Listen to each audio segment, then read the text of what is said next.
Before we begin, I'd like to give a spoiler warning, as this video will spoil massive parts of Kanon, so if you're interested, you probably shouldn't watch. I should specify before we begin that we are not talking about either the 2002 or 2006 animes. Instead, we are talking about the 1999 visual novel. This will prove important later on because neither of the animes have sex scenes, which is vital to this theory. Now, those of you in the crowd who've actually watched Kanon are probably pretty confused by this video's title.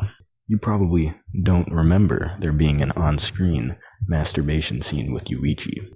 But here's the thing. You're wrong. And I'm going to prove it through the use of deductive reasoning.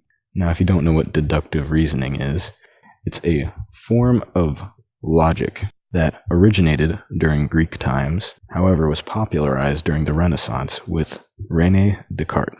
Now, deductive reasoning involves starting with the big idea and then slowly using logic to reduce the vastness of your idea down to one single point that is then logically proven.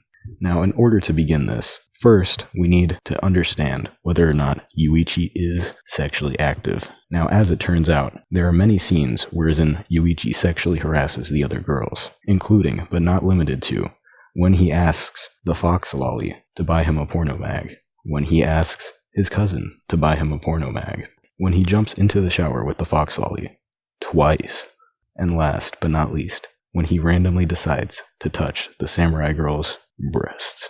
Now that we've established that he is indeed sexually active and has sexual feelings, now comes to the point where we figure out where it is that he masturbates inside of this anime.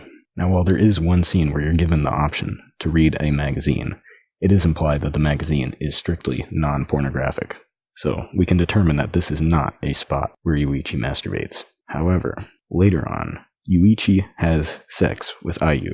Now, this might seem inconspicuous enough, but as it turns out, Ayu was just a figment of Yuichi's imagination during her entire arc, as she had actually gone into a coma earlier when they were children. Now think about it like this. How in the world is Yuuichi getting off if this girl is only a figment of his imagination? It doesn't seem possible, no? She's only physical inside of his mind. So then how in the world does he shoot buckets of cum? The answer is clear. Since Ayu is confirmed to have not been there, then that only leaves one possible explanation. Yuuichi was just sitting down by himself, talking to an imaginary girl, while jacking it. Something that I think we can all relate to. And just like that, Yuuichi masturbates during Kanon. Confirmed.